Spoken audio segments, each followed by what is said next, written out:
Hi there, I'm Surang from Englishman and it is Total Immersion today, and in Total Immersion we are going to a story. The name of the story is The Ominous Sight. So in Total Immersion what we are doing is we go to Total English, and then when you listen to Total English, English is registered in your brain, and then you develop the flow, you create your flow of the language.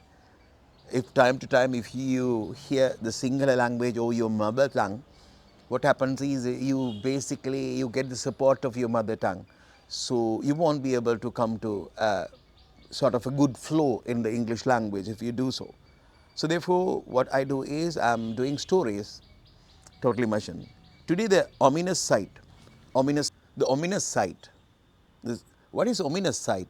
A sight is what you can see. I can see a room, I can see a broom, different things I can see, but you cannot see. That is the sight. And what is ominous?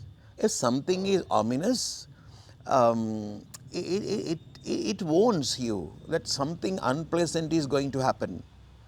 For example, when you walk along a street, you would see a beggar. People say so, you know, right? If you are going for something special, going for an interview, if you meet a beggar, people say that it is a bad omen. Bad omen is a bad sight. If something is ominous, I mean, if something is ominous, the idea is it shows you, it tells you, it gives you an idea that something bad is going to happen. You won't be able to be successful in the interview, they will say. That is it. That is ideas of people. However, that is the meaning of ominous. That is what I want to tell you. So the ominous side. A certain king saw a wretched old beggar in rags limping along the road when he looked through the palace window. A certain king means a particular king. King, you know what? King, queen, king, yeah. A king saw a wretched old beggar, wretched old beggar. Wretched means basically not Richard. Wretched means if somebody is wretched, if a beggar or somebody is wretched, we feel really sorry for them because they are in unpleasant situation, in a bad situation. A wretched man, a wretched guy, because he is really in situation, we feel sorry for them. That is, a certain king saw a wretched old beggar. So that is really wretched because beggar is old. In rags. The beggar is in rags. What is rag? Rag is a piece of cloth that you use to wipe things or clean things, old piece of cloth. We have old pieces of cloth at home.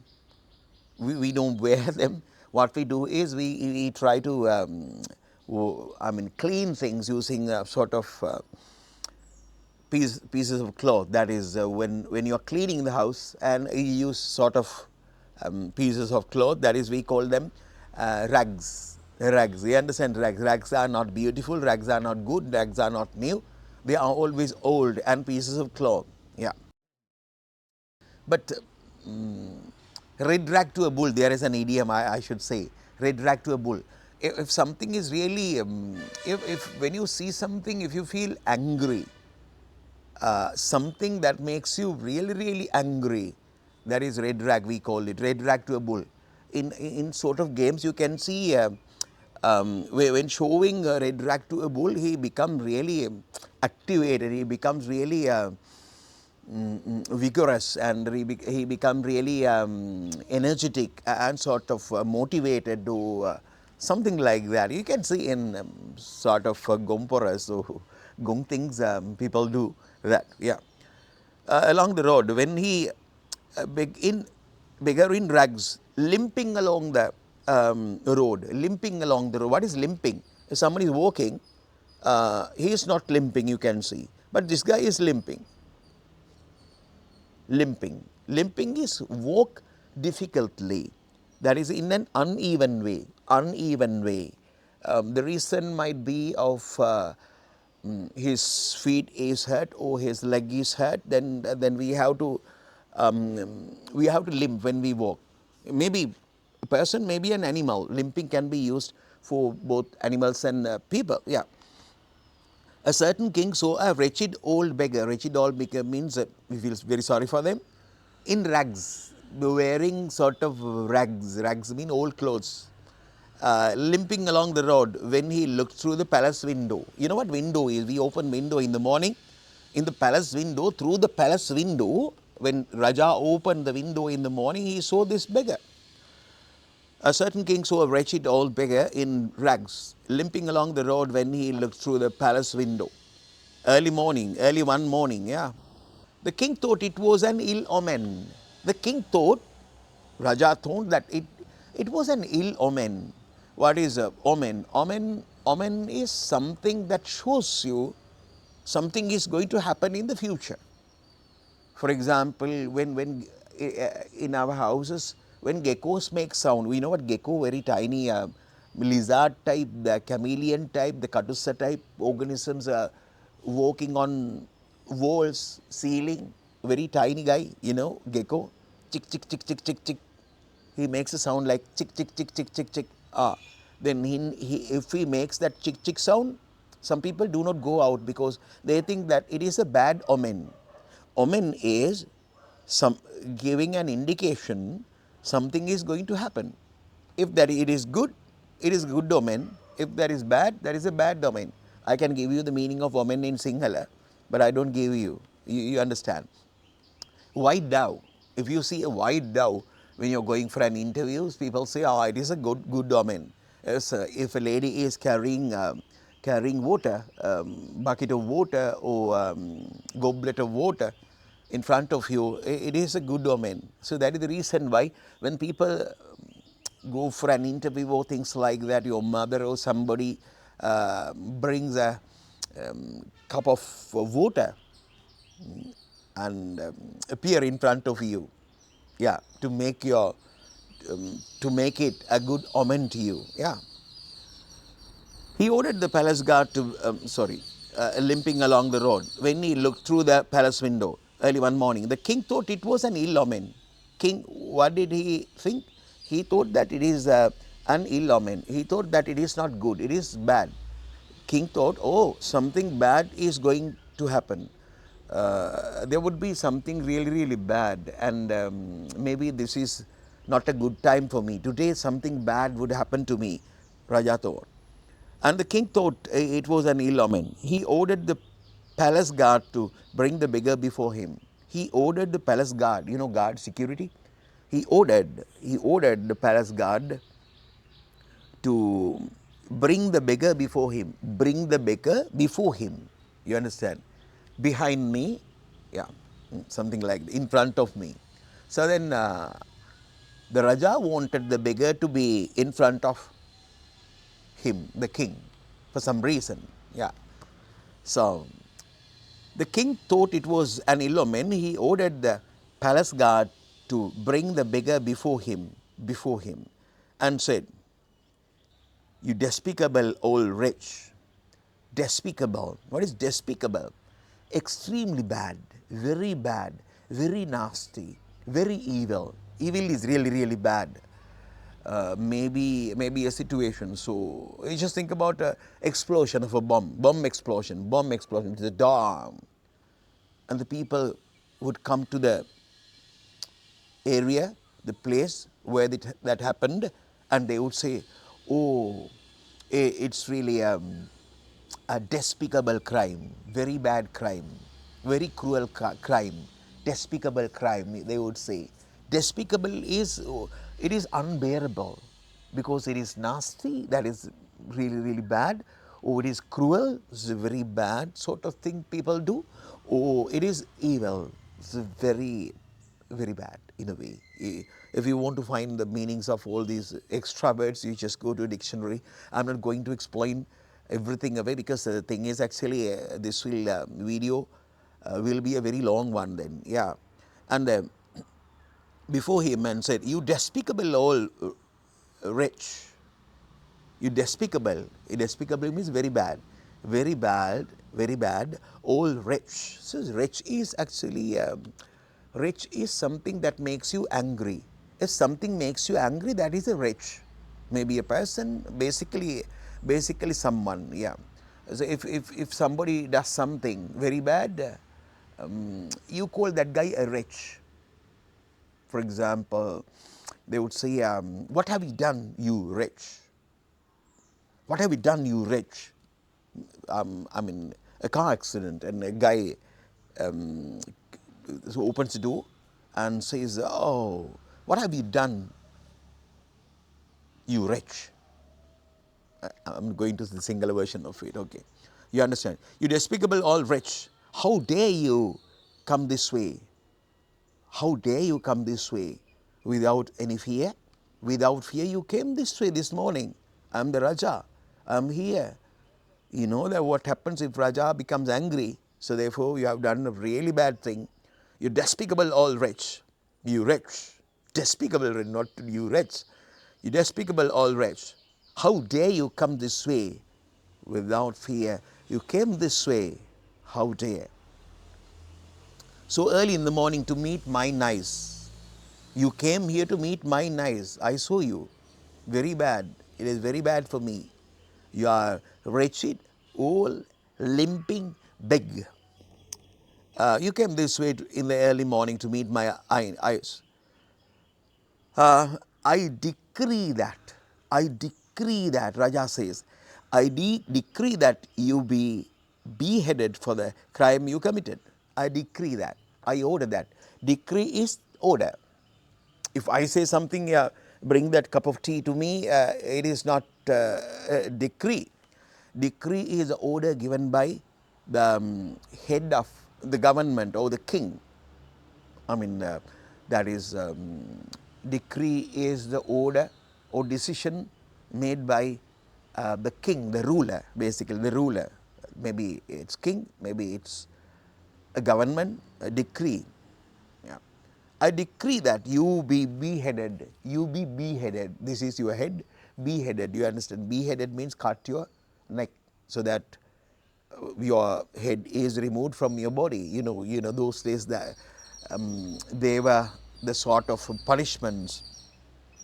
I decree that you be beheaded for the crime you committed. Crime is a bad thing. For example, if somebody kills people, that is a crime. Yeah, crime. So the Raja is going to kill this guy because he has committed the crime. We don't say do crime, we say commit crime. We don't say, we basically say, so meet with an accident, meet an accident, meet an accident, we meet an accident. Not we go to an accident too, we have accidents happen even, we say. Something like that, we call them, they are sort of collocations, sort of ways the words come together. Yeah, when you learn English you will realize that. I decree that you be beheaded for the crime you committed. You committed the crime, you did a bad thing, so I want to kill you. That is the meaning. The poor beggar, trembling with fear, answered. The poor beggar. Why poor beggar? Is really poor. And poor means here, the meaning is not he has no money. The poor means he is innocent, he is really, really upset, he is helpless basically. That is the reason why we call him poor. The poor beggar, trembling with fear, trembling with fear. So if somebody trembles, we say that shake slightly, shake slightly. If somebody shakes slightly, we call trembling. Trembling can happen because you are frightened, or it is too cold to be, very cold. When you go to New Australia, you basically tremble. Clear, yeah. If you are frightened, you basically tremble, yeah. The poor beggar, trembling with fear, you know what fear is, answered, Almighty King, O Lord, Almighty King, mighty is very big, yeah. Almighty King, I never regret my death. I never regret my death. Regret. I don't care, regret. I won't feel sorry for my life. It's okay for me to die, no problem. I'm a beggar. You are the king, I'm a beggar. So beggars are helpless, so it's okay for me to die. No difference, he said. The poor beggar, trembling with fear, answered, Almighty King, I never regret my death. if you kill me, I would not feel sorry for that, not regret. For example, so if I do a bad thing or something like that, I would say, oh, I regret that I have done that. Oh, I did it. So I regret that I have done that. Yeah, that is it. I regret means thinking about what happened. You become really sad. The beggar says, I am not going to be sad even after my death. Yeah. The poor beggar, trembling with fear, answered, O mighty king, I never regret my death, for I care nothing in this world, and nobody cares me. Why? For means because here. The poor beggar, trembling with fear, answered, O mighty king, I never regret my death, for because I care nothing in this world. I don't care anything. I don't care. It's okay. Ulat ekai, pilat ekai. For I care nothing in this world. I care nothing in this world. Maybe you are a king, maybe this guy is a minister or whatever. I don't care, because he is going to die. He knows it. Just like Mattum Bandar, he said, I don't care. Almighty King, I never regret my death, for I care nothing in this world, and nobody cares for me. Nobody cares for me. Nobody looks after me. Nobody wants me. Nobody cares me. I'm not protected. I'm not looked after by people. They don't care whether I'm here or not. So it's okay. It's totally okay for me, dying or living. No problem. Yeah. Almighty King, I never regret my death, for I care nothing in this world, and nobody cares for me. No one is coming to give me food. No one is coming to give me things. So nobody cares for me. Further, I am aware that further, on the other hand, this is more than that. What I say is something, this is something else. For I care nothing, and nobody cares for me. Further, I am aware, I am aware means I know that I should die one day. And there are 3 reasons why I don't care things. So I don't care all these things. So it's okay for me. I can grab my death. I can embrace the death. Embrace. I like to embrace my death. Why? I don't care anything, and people don't care for me. A third reason, I know that I am going to die someday. It's okay. For I care nothing in this world, and nobody cares for me. Further, I am aware that I know that I should die one day. Yet for all I have to say is this much. Yet for all I have to say this much. But I have to say something. Early this morning, this is really important. I respect this gentleman who has written this book. Some Sri Lankan folk tales. I bought this at Sarasaviyo somewhere. Godage publication. And some Sri Lankan folk tales. Janakatha. Edited and translated by Aridasa Uluwatte. Aridasa Uluwatte, a person from my area, that is my district. My district is not Goal really. My hometown is in Ratnapur district, so he is from Opanayaka. Yeah. Opanayaka is a place where you can find between Palmadul and Balangoda. Yeah, Opanayaka. Yeah. Okay, shall we go? I decree that you be yeah. The poor beggar, trembling with fear, answered, O mighty King, I never regret my death, for I care nothing in this world, and nobody cares for me. Further, I am aware that I should die one day. Yet for all, but I have to say this much, I have to say this. Early this morning, you just listen to me, and this is the most important part of this story. Early this morning, the beggar says, early this morning, I happened to see your majesty's face through the palace window. This morning, same thing happened to me. I saw your face through the palace window. You saw me through the palace window, and I saw you at the same time. I saw you through the palace window. Yeah. Early this morning, I happened to see. I happened to means he can say I saw. I happened to see means I had no control over it. If I had a control over the event, I would not look at you. But automatically, naturally, it happened. I am helpless. It is an accident. Accidentally, I saw you. When I looked at your palace, I saw you. Can't help. Yeah, that is it. That is the reason why he say, I happen to see you. I happen to see you. Can't help. Yeah, that is what he says. I happen to see your majesty's face through the palace window. I saw your face through the window. That sight proved ominous to me. That sight is now ominous to me.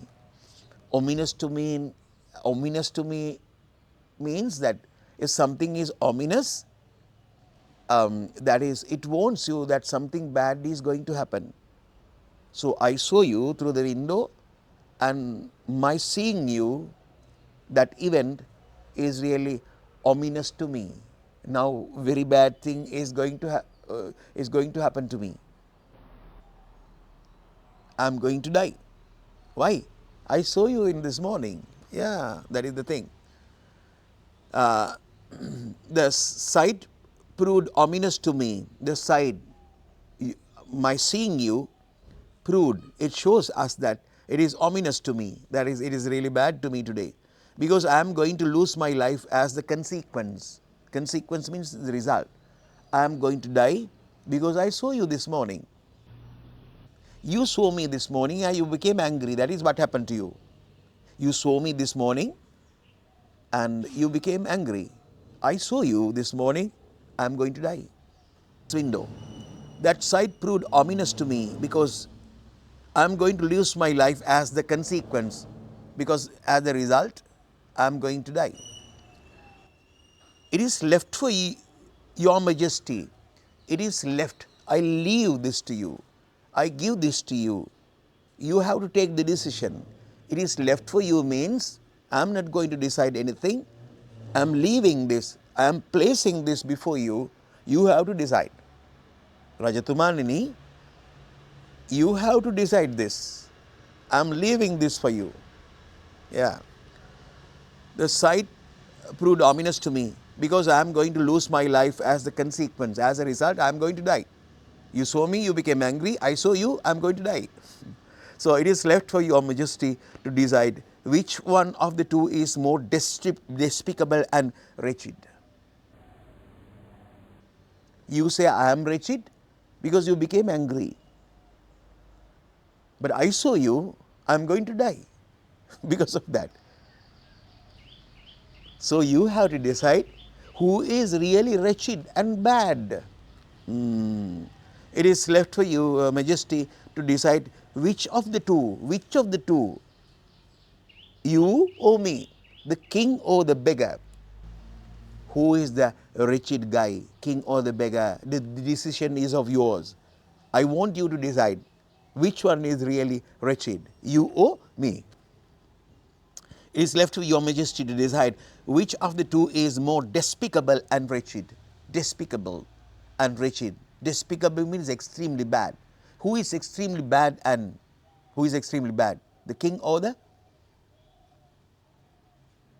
beggar? It is left for your majesty to decide which of the two is more despicable and wretched. The mighty ruler of this country, the mighty ruler of this country, the king of this mighty ruler. Ruler means who is controlling things. The rulers. Rulers are, the government can be the rulers, the kings can be the rulers, or, the mighty ruler of this country, or the poor innocent beggar, who is really wretched and despicable, the ruler of this country or the poor beggar. The king set the beggar free. The king set the beggar free. That is, king said, it's okay, beggar. Now you are free. So that is said. So see how beautiful these stories are. And we can learn a lot. when you read, if you are well read actually, if you read things, stories and things like that in this world, within this very short period of time, within this lifespan, life is really short. We never know when we when they invite us, right? We never know when they are going to invite us. So therefore, before that, between these two points, you have to do everything, your birth and your death. So therefore, read a lot. Now, read means now you have the chance to listen to YouTube videos and things like that of great people, not, I mean, everybody. There are people who are talking about sort of very good things to your life. Mel Robbins, Robin Sharma, Shiv Khera, there are people. So, if you find someone, number of people like that, you will learn a lot. And at events that you have to talk about things, you have good number of facts and things if you do that. Because people would like you. People would like to listen to you if you are well read, because you have a lot of things to talk about in an event. Yeah. So, today I am going to wind up this session, and if you like this, please subscribe and share this video and give us a like, and most importantly comment. It's okay in Sinhala or English. This is a very good platform. You can improve your English language. Just write things. You are not writing in English basically, as I know most of the people that watching these videos. This is a platform, nobody is criticizing, nobody knows you. So in my things, you just write something, my comments. This is a very good chance, not my YouTube videos, I mean anybody's YouTube videos. You have to say what you think. So then by doing that continuously, if you do that, you improve your English language. That is one way of improving the language. So, bye.